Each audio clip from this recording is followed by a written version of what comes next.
ఈరోజు కక్షపూరిత రాజకీయాల్ని దాటుకొని కుట్రపూరిత రాజకీయాల్ని కుట్రల్ని ఛేదించుకొని ఢిల్లీ నిర్బంధాన్ని బద్దలు కొట్టి మనందరి ప్రియతమ నాయకురాలు కవితమ్మ గారు మొట్టమొదటిసారిగా నిజామాబాద్కు వచ్చిన సందర్భంగా ఆమెకి మా స్వాగతం. ఈ కార్యక్రమానికి వచ్చిన మీ అందరికి కూడా హృదయపూర్వక ధన్యవాదాలు.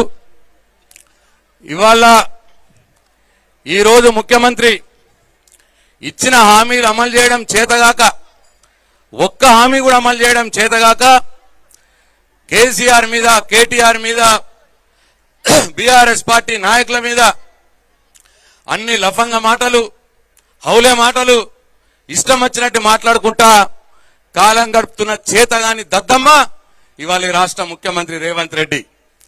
కాబట్టి ఇవాళ ప్రజల్లో కాంగ్రెస్ పార్టీ మీద నమ్మకం పోతా ఉన్నది.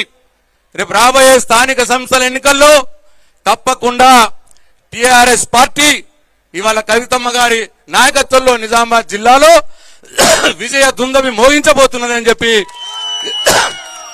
ఈ సందర్భంగా మనవి చేస్తూ, అట్లనే కాంగ్రెస్ పార్టీ నాయకుడు ఒకరు మాట్లాడుతూ ఉన్నాడు, టీఆర్ఎస్ పార్టీ ఫినిష్ అయిపోయిందట.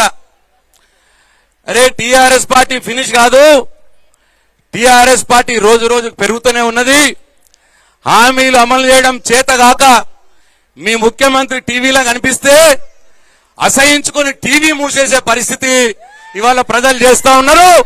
మీ కాంగ్రెస్ పార్టీ ఈ స్థానిక సంస్థ ఎన్నికల్లో ఫినిష్ అవుతుందని చెప్పి ఈ సందర్భంగా మనవి చేస్తూ, మరొకసారి మీ అందరికీ కవితమ్మ గారికి అపూర్వ స్వాగతం పలికిన మీ అందరికీ పేరు పేరున ధన్యవాదాలు తెలియజేసుకుంటూ సెలవు తీసుకుంటున్నా. జై తెలంగాణ. ఇప్పుడు సీనియర్ నాయకులు రాజ్యసభ సభ్యులు మన సురేష్ రెడ్డి గారిని 2 నిమిషాలు మాట్లాడాల్సిన కోరుతాను సార్. జై తెలంగాణ.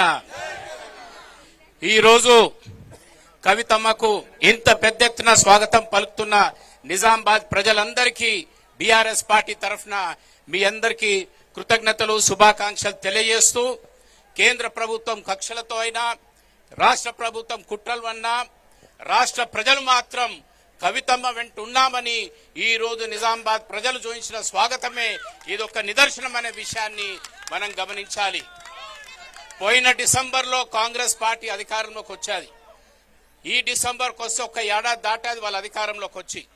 1 సంవత్సరం లోపు నాకు తెలిసినంత వరకు మన దేశంలో ఎక్కడ కూడా ఏ ప్రభుత్వమైనా ఇంత తొందరగా ప్రజా ఆదరణ కోల్పోయిందంటే